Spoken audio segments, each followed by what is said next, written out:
Dear friends, मेरा नाम सुभाष चौधरी है और मैं भारत का एक सामान्य नागरिक हूँ। आज का वीडियो बहुत ही इंपॉर्टेंट है हमारे सारे सीनियर सिटीजन फ्रेंड्स के लिए, दोस्तों के लिए, मित्रों के लिए। वो सारे दोस्त जो बुज़ुर्ग हो चुके हैं, जिनकी उम्र 55-60 से ऊपर हो गई है, उनके लिए ये वीडियो बहुत ही इम्पोर्टेंट है। बहुत इम्पोर्टेंट इसलिए है कि उनके सेहत से संबंधित है, इनके जीवन से संबंधित है, उनकी लाइफ से संबंधित है, उनके एज से संबंधित है। आज हम ये जानेंगे कि ऐसा क्यों होता है कि अधिकतर लोग काफ़ी सारे लोग मैं देखता हूँ, दे डोंट क्रॉस 75 के ऊपर वो नहीं जा पाते हैं। 70, 72, 75 इस एज में आके उनकी डेथ हो जाती है। ऐसा क्यों हो रहा है कि जो आदमी बिल्कुल तंदुरुस्त था, फिट था, जॉब में जब था तो काफ़ी एक्टिव था, काफ़ी काम करता था, कोई बीमारी भी उसको खास नहीं थी, फिर भी रिटायरमेंट के बाद वो घर में जब बैठ गया, जब रहने लगा, तो वो 10 साल भी नहीं खींच पाया। 10 साल के अंदर आप देखिए, 15 साल के अंदर 60 साल में रिटायर होता है आदमी, लेकिन 72, 73, 75, 60, 65, 68 इस एज में लोगों की, काफ़ी सारे लोगों का अंत हो जाता है। ऐसा मैं देख रहा हूँ और काफ़ी मेरे परिचित लोग हैं जिनकी उम्र 75 से ऊपर नहीं हुई, बट वो इस दुनिया से निकल गए। तो ऐसा क्या होता है कि अचानक चीज़ें अचानक दिखती हैं, होती तो अचानक नहीं है, लेकिन हमें पता लगता अचानक कैसा हो गया। आपके बारे में आपको कभी पता लगेगा क्या हुआ, उसका ऐसा हो गया, उसको हार्ट अटैक हो गई, उसको कोई और प्रॉब्लम हो गई, ब्रेन स्ट्रोक हो गया, हार्ट फेलियर हो गया, लिवर की प्रॉब्लम हो गई, लिवर फेल हो गया। ये चीज़ें आप सुनते हैं, क्यों होता है ये? तो आज हम बात करेंगे कि ये चीज़ें क्यों होती हैं, what are the reason, 5 biggest reason, 5 ऐसे कारण की बात करेंगे जिसकी वजह से जीवन में, इंसान के जीवन में कोई बचता है और कोई नहीं बचता है, कोई रहता है और कोई नहीं रह पाता है, कोई हेल्दी रहता है, कोई अनफिट हो जाता है और फिर जीवन दुखी हो जाता है, बीमार हो जाता है और बहुत बार उनकी डेथ हो जाती है। तो ऐसे 5 कारण की आज हम व्याख्या करेंगे, उन चीज़ों के बारे में चर्चा करेंगे, उन चीज़ के बारे में समझेंगे और हमें क्या करना चाहिए, उससे बचने के लिए हमें क्या उपाय करना है, कैसे उपाय करें, अगर हमारी आदत नहीं है तो हम क्या करें, इन चीज़ों के बारे में भी हम चर्चा करेंगे। तो दोस्तों, जो सबसे पहली चीज़ है आज हम बात कर रहे हैं, पहला जो रीज़न है जिसकी वजह से लोगों की लाइफ छोटी हो रही है, पहला चीज़ है lack of physical activity. Physical activity मतलब शारीरिक मूवमेंट, शरीर में हलचल, चलना फिरना, इसका बहुत ज़्यादा अभाव है। ये सबसे बड़ा रीज़न है। आपको लगेगा नहीं ये लैक ऑफ फिज़िकल एक्टिविटी कि आदमी तो चलता फिरता है, लेकिन ऐसा नहीं है। आप देखेंगे आज इसको आप ध्यान करना, थोड़ा दोस्तों मित्रों के बारे में आप विचार करना। जब इंसान नया रिटायर होता है 60 के आसपास, उस समय में 2-4 साल तो एक्टिव रहता है, वो 1-2 साल एक्टिव रहेगा, मूव भी करेगा, जाएगा भी, घूमेगा फिरेगा। लेकिन धीरे धीरे जैसे जैसे उसकी उम्र बढ़ती है, उसमें अब थकान आने लगती है, उसको बुढ़ापे के लक्षण दिखने लगते हैं, उसको आलस होने लगता है और दोस्त मित्र भी उसके कम हो जाते हैं, मिलना जुलना लोगों से कम हो जाता है और वो घर में ही पड़ा रहता है। घर में सोफ़ा पे बैठा रहेगा, बेड पे पड़ा रहेगा, टीवी देखता रहेगा, सुबह लेट से उठेगा मतलब उसको नींद नहीं होती है, उठ जाता है लेकिन उठ के बाहर नहीं निकलता है, बेड पे ही बैठा हुआ है, मूव नहीं कर रहा है, बैठा हुआ है, कॉफ़ी चाय अपना पी रहा है, मूवमेंट उसका ज़ीरो है।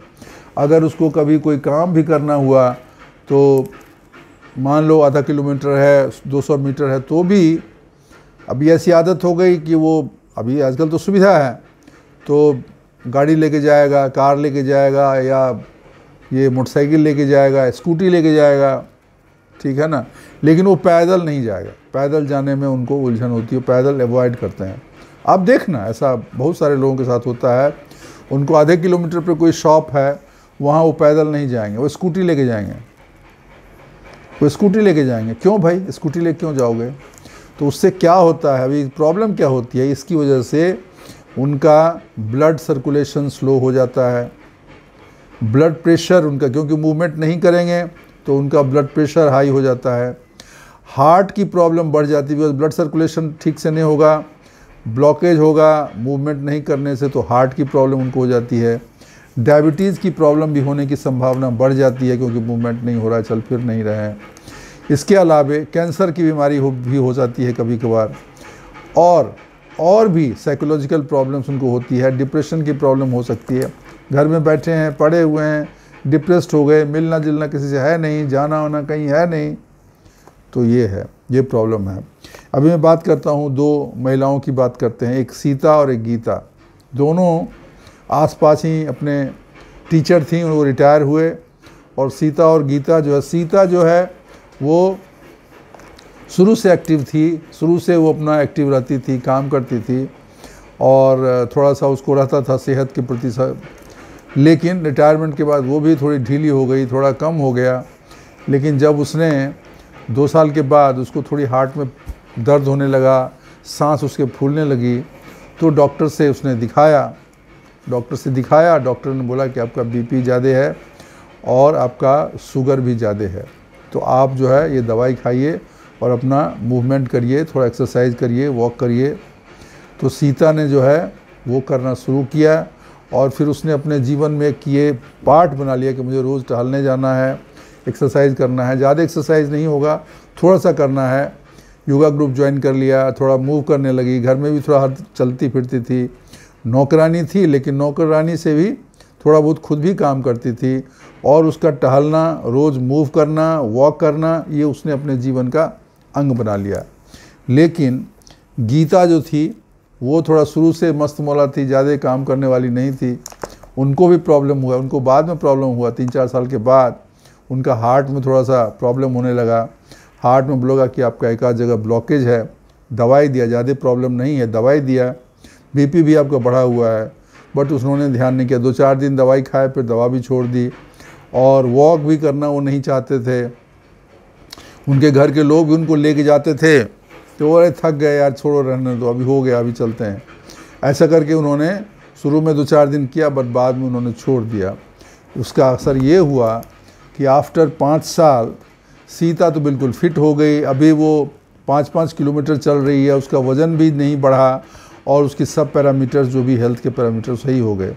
लेकिन गीता की स्थिति बहुत ख़राब हो गई, मोटापा बढ़ गया, बीपी हमेशा ज़्यादा ही रहता है, और उनको जो है दवाई बहुत ज़्यादा खानी पड़ती, दवाई उनका बढ़ गया, हार्ट की प्रॉब्लम हो गई, और अभी डॉक्टर उनको बोला कि आपको हार्ट की सर्जरी करानी पड़ेगी। फिर उनको सर्जरी करानी पड़ी। जीवन उनका बच गया, लेकिन एक बीमार हो गए और एक जो है बिल्कुल फिट रहे। तो आपको डिसाइड करना है, आपको सीता बनना है, आपको गीता बनना है। तो ये एग्जाम्पल मैंने दिया। फिज़िकल एक्टिविटी थोड़ा मोड़ा आप ज़रूर करिए, ज़्यादा नहीं कर सकते हैं। एक तो जैसे घर में ही काम कर रहे हैं, हर आधा घंटा पे थोड़ा निकल लीजिए, थोड़ा टहल लीजिए, थोड़ा बाएं दाएं हो आइए, दूसरे रूम में चले जाइए, इधर चले जाइए, उधर जाइए। अगर आपको आदत नहीं है टहलने की, तो आप 1 घंटा नहीं चल सकते हैं, आधा घंटा टहलिए। आधा घंटा नहीं टहल सकते हैं, 15 मिनट टहलिए। कुछ नहीं है तो घर के बाहर सड़क पे उसी पे थोड़ा चहलकदमी कर लीजिए। या अगर बड़े शहर में रहते हैं जहाँ पे बिल्डिंगें हैं, तो नीचे पार्किंग में या अगल बगल में कोई भी सड़क होगी, उधर 10 मिनट 15 मिनट, अगर 15 मिनट भी आप रोज़ वॉक करते हो, वो भी कुछ नहीं करने से अच्छा है, और आपका जीवन लंबा होगा और आप हेल्दी रहेंगे, बहुत सारी बीमारियों से आप बच जाएंगे। पहला। दूसरा है पुअर डाइट एंड न्यूट्रिशन, मतलब खाना पीना खराब। पुअर डाइट एंड न्यूट्रिशन का मतलब ये है कि जो उनका भोजन है उसमें प्रोसेस्ड फूड ज़्यादा रहेगा, तला हुआ, भुना हुआ, मार्केट का रेडीमेड आइटम ज़्यादा खाते हैं। आजकल यही हो रहा है, खाना बनाने में लोग परहेज़ करते हैं, और खाना बनाएगा भी तो बहुत सारा तेल डाल के, उसका बहुत सारा तेल मसाला डाल के बनाते हैं। और अभी स्विगी जोमेटो के आने के बाद तो ऐसा हो गया, घर में आदमी खाना सब लोग बनाते भी नहीं हैं, मार्केट से ही आता है। अब वो कौन सा तेल इस्तेमाल करता है, क्या करता है, दिक्कत क्या होती है, आप बताइए दिक्कत क्या होती है? क्योंकि आपको कुछ शरीर में, बॉडी में कुछ न्यूट्रिएंट्स नहीं मिल रहे हैं, आपको विटामिन्स नहीं मिल रहे हैं, आपको कार्बोहाइड्रेट प्रॉपर नहीं मिल रहा है, आपको प्रोटीन्स नहीं मिल रहा है, आपको मिनरल्स नहीं मिल रहा है।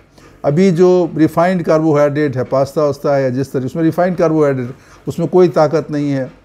उसके बाद ये ट्रांस फैट, जितने भी भुने तले पुराने चीज़ें होती हैं, जो पैक्ड आइटम होते हैं, उसमें सैचुरेटेड फैट भी रहता है और ट्रांस फैट भी रहता है। ये ट्रांस फैट और सैचुरेटेड फैट आपको दुनिया भर की बीमारियां देती हैं। आपको बीपी आपको बढ़ा के रखेंगे, आपका हार्ट का प्रॉब्लम होगा, आपको शुगर की प्रॉब्लम होगी। और लोग खाते हैं जिसमें शुगर भी रहता है, मीठी चीज़ें रहती हैं, मिठाई रोज़ खाएंगे, कोल्ड ड्रिंक पिएंगे, इस तरह की चीज़ें जो हैं, जो भी जिसमें शुगर का कंटेंट बहुत है, उन चीज़ों का सेवन बहुत होता है।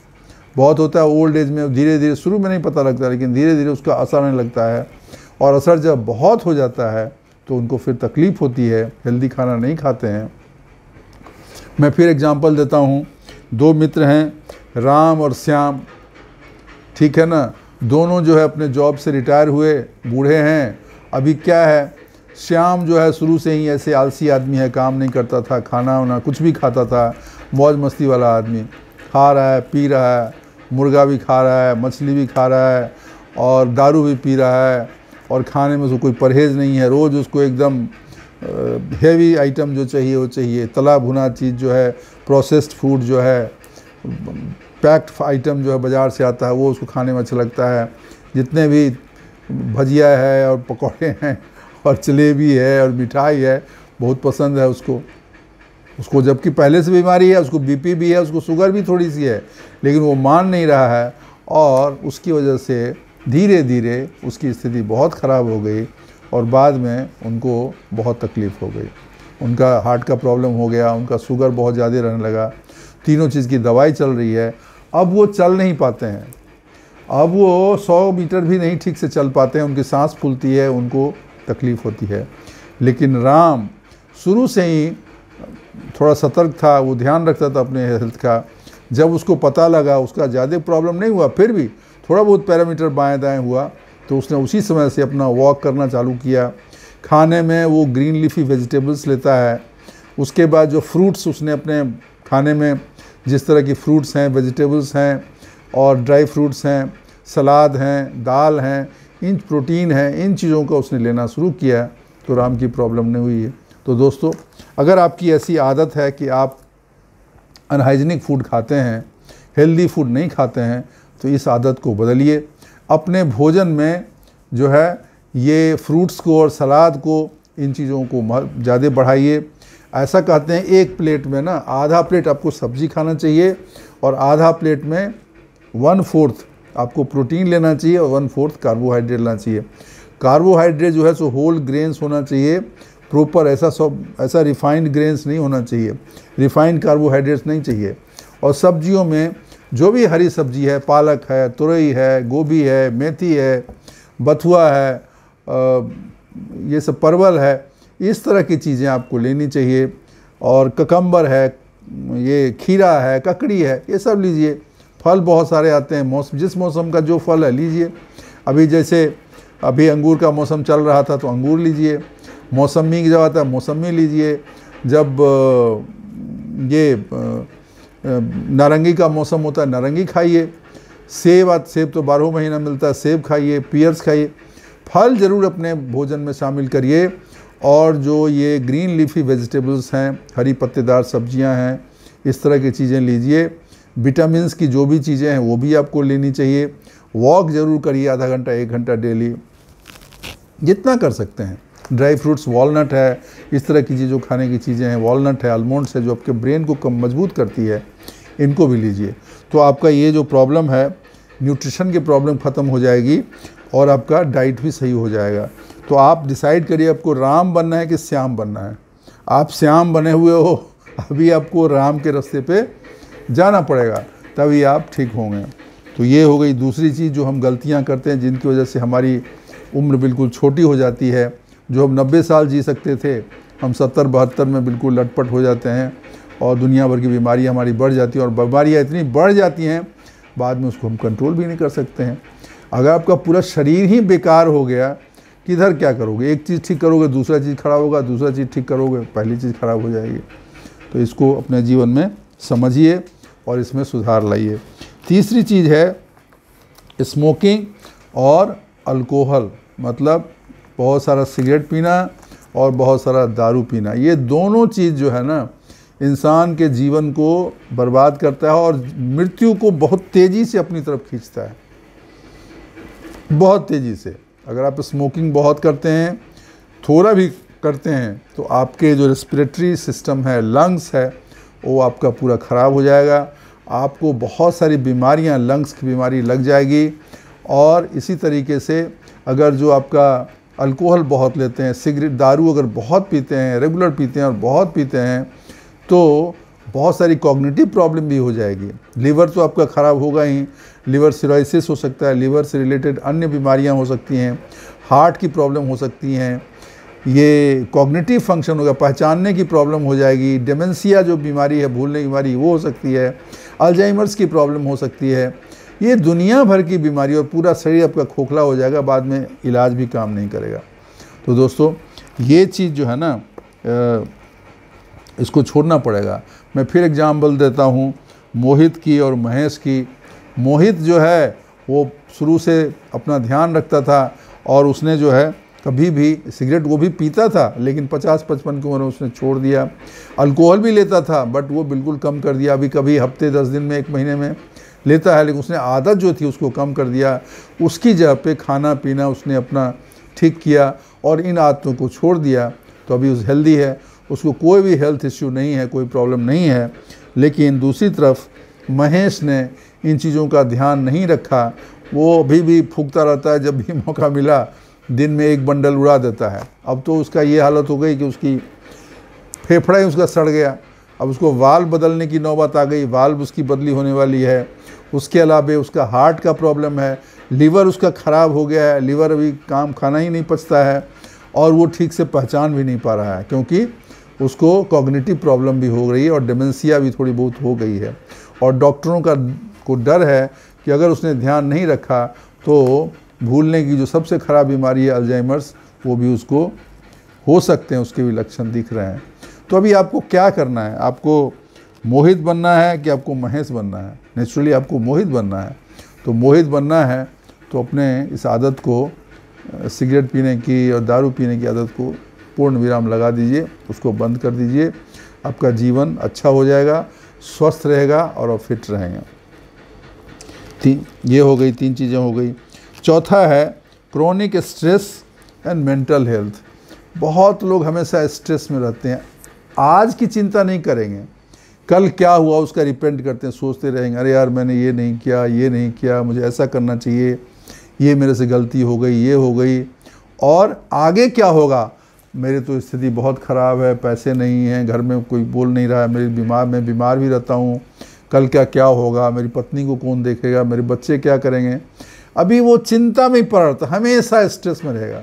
अब वो क्या है, बाहर भी नहीं जाता है, घर में ही बैठा हुआ है, बाहर भी नहीं जाता है, तो उसका स्ट्रेस धीरे धीरे, स्ट्रेस कैसे बढ़ता है, आप एक चीज़ सोचते हो, उसकी वजह से दूसरा चीज़ होगा, क्या होगा वो आप सोचते हो, फिर दूसरी चीज़ की वजह से तीसरी चीज़ क्या होगी वो भी आप सोचते हो। ऐसा आप पाइल अप करते हो स्ट्रेस को, और स्ट्रेस बढ़ने से आपको बहुत सारी मेंटल और फिजिकल प्रॉब्लम हो जाती है। आपको हार्ट की प्रॉब्लम, स्ट्रेस की वजह से बहुत लोगों को हार्ट की प्रॉब्लम, डायबिटीज़ की प्रॉब्लम, बीपी की प्रॉब्लम होती है, पहचानने की प्रॉब्लम हो जाती है। तो स्ट्रेस जो है बहुत बड़ा प्रॉब्लम है, इससे आपका मेंटल हेल्थ भी ब्लॉक हो जाता है। तो फिर हम एग्जांपल दे रहे हैं गणेश और शंकर। गणेश जो है उसको भी प्रॉब्लम हुई, लेकिन उसने फिर अपना इसका इलाज शुरू किया, अपना जो स्ट्रेस उसने दूर किया, उसने ब्रीदिंग एक्सरसाइज शुरू की। ब्रीदिंग एक्सरसाइजेज होते हैं जिसमें सांस को कंट्रोल करके, सांस के द्वारा मन को गहरा सांस लेके छोड़ते हैं, और 10-15 बार करते हैं तो आपका मन शांत होता है। योगा उसने शुरू किया, वो रेगुलर एक्सरसाइज करने पे जाने लगा। उसके बाद ऐसे खाना, ऐसी चीज़ें खाता था जिससे कि ब्रेन फंक्शनिंग इम्प्रूव होता है। जैसे वॉलनट है, अखरोट की बात कर रहे हैं, आलमंड्स है, जो आपका ये बादाम है, और भी जो ब्रेन से चिया सीड्स है, फ्लेक्स सीड्स हैं, जो चीज़ें ब्रेन के फंक्शन को इम्प्रूव करते हैं वो उसने खाना शुरू किया। खाने की आदतों को सुधारा, कम्युनिटी ज्वाइन किया, उसने ग्रुप ज्वाइन किया, जिससे उसका मिलना जुलना, दोस्तों की संख्या बढ़ गई, और वो हमेशा मस्त रहता है, ठीक है आज जो है सो है, कल की चिंता हमें नहीं करना। ऐसा करके गणेश तो हेल्दी हो गया, लेकिन शंकर हमेशा चिंता में पड़ा हुआ है, उलझन में पड़ा हुआ है, टहलने भी नहीं जाता है, कोई फ़ोन करता है तो फ़ोन भी नहीं उठाता है, उसको प्रॉब्लम भी हो गई, फिर भी उसको डिप्रेशन की बीमारी हुई इस वजह से, फिर भी उसमें कोई सुधार नहीं हो रहा है और उसका डिप्रेशन बढ़ता जा गया। अभी उसको ओसीडी की बीमारी हो गई और उसको भी लोगों को भी पहचानने में दिक्कत होती है, बीपी भी हाई रहता है, शुगर भी हाई रहता है, लेकिन अपने आप में वो सुधार नहीं कर रहा है शंकर। तो हमें गणेश बनना है, हमें शंकर नहीं बनना है। हमें अपने क्रोनिक स्ट्रेस और इस तरह की तकलीफ़ को दूर करना है। ब्रीदिंग एक्सरसाइज का हमने पहले भी आपको एग्जाम्पल बताया था। सांस लीजिए, धीरे धीरे होल्ड करिए और फिर सांस धीरे धीरे छोड़िए। सांस जितनी गति से लेते हैं, जितना सेकंड में, मान लीजिए 4 सेकंड में आपने सांस लिया तो थोड़ा सा ज़्यादा 5-6 सेकंड उसको होल्ड करिए और फिर 6-7 सेकंड उसको छोड़ने में लगाइए। जस्ट मैं फिर से एक बार एग्जांपल दे देता हूँ, मैं तो दिखा चुका हूँ पहले, आप देख लीजिए। एग्जैक्टली उतना टाइम नहीं रहेगा, लेकिन मैं उसका प्रोसेस बताता हूँ, आप उसको थोड़ा टाइम बढ़ा लीजिएगा।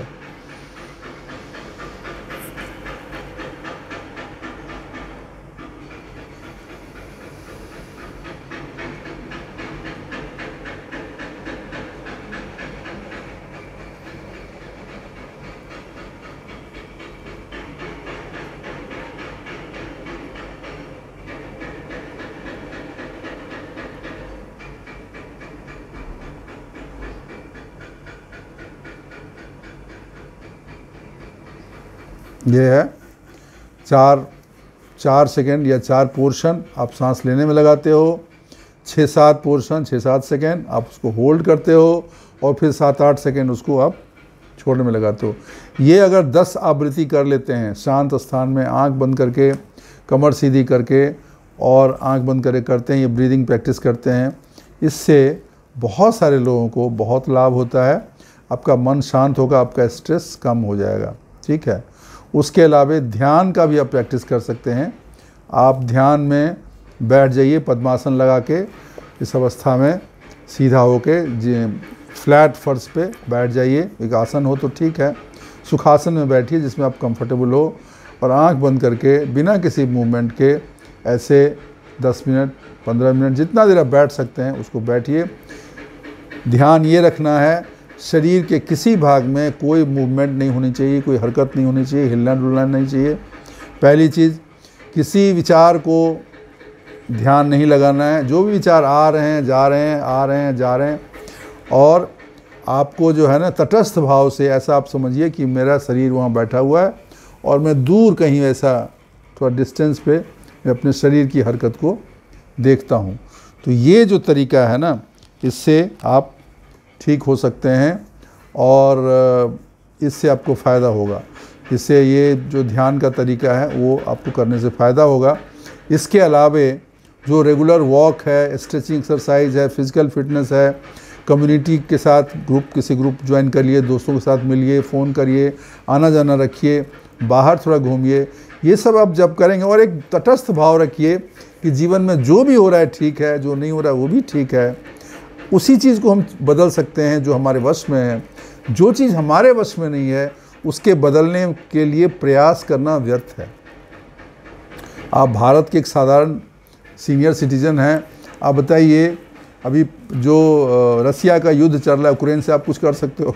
कर सकते हो ना। आप उसको क्यों बदल, उस पर आप चिंता क्यों कर रहे हो? ठीक है ना। तो ये तो मैंने एक बड़ा एग्जाम्पल दे दिया, लेकिन घर में ही है, आपका लड़का कुछ कर रहा है, आपने कितनी बार समझाया, वो नहीं मान रहा, छोड़ दीजिए उसको, मत बोलिए, कुछ मत बोलिए। या कोई पड़ोसी ही है, कोई जान पहचान है, आप दूसरे के जीवन को नहीं बदल सकते, वो आपकी बात नहीं माने, मेरे से लिख के ले लीजिए। आपके किसी चीज़ के कहने से किसी को कोई फ़र्क नहीं पड़ेगा। तो आप उस चीज़ को ईश्वर के भरोसे छोड़ दीजिए, ईश्वर सब देखेगा, जो होगा सही होगा वही होगा। तो ये जो तटस्थ भाव है और अपना विचार ऐसा रखना, ये बहुत इम्पोर्टेंट है। और जीवन में जो बाकी लोगों के लिए आपने नहीं किया, अनजान लोगों के लिए, दोस्तों के लिए, गरीबों के लिए, बच्चों के लिए, उस पर क्या कर सकते हैं? दुनिया ने इतना कुछ आपको दिया, आप भी कुछ दे सकते हैं तो दीजिए।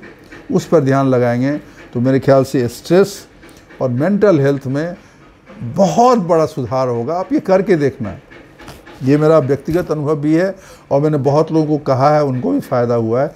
इसको करने से ही आपको पता लगेगा, ये बोलने और सुनने से इसमें तर्क नहीं चलता है। तो इसको आप करके देखिए, आपको बहुत ज़्यादा फ़ायदा होगा और आपकी उम्र लंबी होगी, आप स्वस्थ भी रहेंगे और आपकी उम्र भी लंबी होगी। तो ये हो गई चौथी चीज़। और पांचवी चीज़ है बहुत लाभ, केयरलेसनेस भी बहुत लोगों को होता है। कोई बीमारी हुई, कोई प्रॉब्लम है तो डॉक्टर के पास चेकअप कराना चाहिए। लोग नहीं जाते हैं, उनको लगता है अरे बस ठीक है, कोई दिक्कत नहीं है, ठीक हो जाएगा। मान लो कभी खांसी हो गई, अब 2-3 महीना हो गया खांसी नहीं ठीक हो रही है, आपको डॉक्टर से दिखाना चाहिए। या कोई मान लीजिए चेस्ट में कहीं कोई पेन है, आप समझते हो गैस है, गैस नहीं होगी, कुछ प्रॉब्लम हो सकता है, हार्ट की प्रॉब्लम हो सकती है।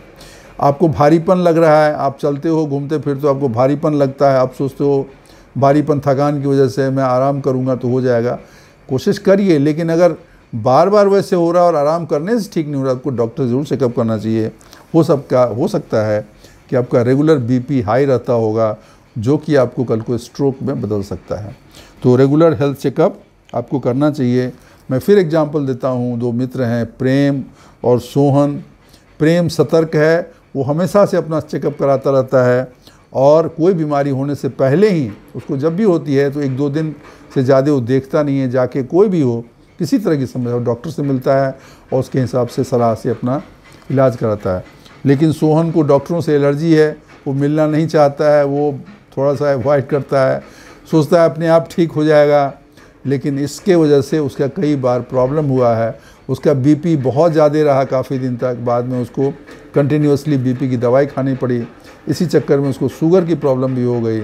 तो दोस्तों ये रेगुलर चेकअप बहुत ज़रूरी है और आपको ज़रूर करना चाहिए, खासकर सीनियर सिटीज़न का, क्योंकि जो नॉर्मल यंग लोग हैं उनको तो जॉब में रहते हैं तो उनको कंपनी ही करा देती है, पैसे उनके अपने जेब से नहीं लगते हैं तो वो कराना ही पड़ता है उनको। लेकिन जो रिटायर्ड हैं उनको कोई कंपल्सन रहता नहीं है, वो नहीं करते, उनको आलस भी लगता है, पैसे भी लगते हैं, लेकिन ज़िंदगी है तभी तो उस पैसे का उपयोग होगा। तो जीवन बहुत अनमोल है, इसके लिए आपको रेगुलर चेकअप कराना चाहिए और आपको प्रेम बनना है, आपको सोहन नहीं बनना है, ठीक है ना दोस्तों। तो ये हमने 5 चीज़ें बताई, lack of physical activity, poor diet और smoking excessive alcohol, chronic stress and mental health और not getting regular health checkup. ये 5 चीज़ें जो है, ये चीज़ें करने की वजह से आजकल हमारे लोगों के, बुज़ुर्ग लोगों की उम्र जो है लंबी नहीं हो पाती है। और बहुत सारे हमारे मित्र दोस्त जो भी हैं जो बुज़ुर्ग होने के बाद वो 70, 72, 75 से पहले ही उनका ये हो जाता है। तो हमें ऐसा नहीं करना है, हमें अपना ध्यान रखना है, हेल्दी रहना है, स्वस्थ रहना है, फिट रहना है और लंबा जीवन रखना है। और वो हेल्दी जीवन होना चाहिए, सिर्फ लंबा जीवन से कोई फ़ायदा नहीं है। लंबा जीवन हो, बीमार हो तो क्या फ़ायदा है। तो आपको हेल्दी लंबा जीवन के लिए प्रयास करना चाहिए दोस्तों। तो आज के लिए बस इतना ही। वीडियो अच्छी लगी तो इसको ज़रूर लाइक करिएगा, अच्छी लगी होगी मुझे उम्मीद है। और अगर आपके कुछ कमेंट हैं, कोई विचार हैं तो कमेंट्स बॉक्स में डालिए, अपने दोस्तों के साथ शेयर कीजिए। और अगर चैनल पे पहली बार आए हैं या पहले आए भी हैं बट अगर सब्सक्राइब नहीं किया है तो अभी तुरंत सब्सक्राइब कर दीजिए, ताकि आपको इस तरह की यूज़फुल वीडियो जब भी रिलीज़ होती है आपको तुरंत मिले और आपका जो है मोटिवेशन होता रहे और आप अच्छे से रहें, स्वस्थ रहें, खुश रहें, प्रसन्न रहें। तो बस आज के लिए इतना ही। थैंक यू, शुक्रिया, धन्यवाद।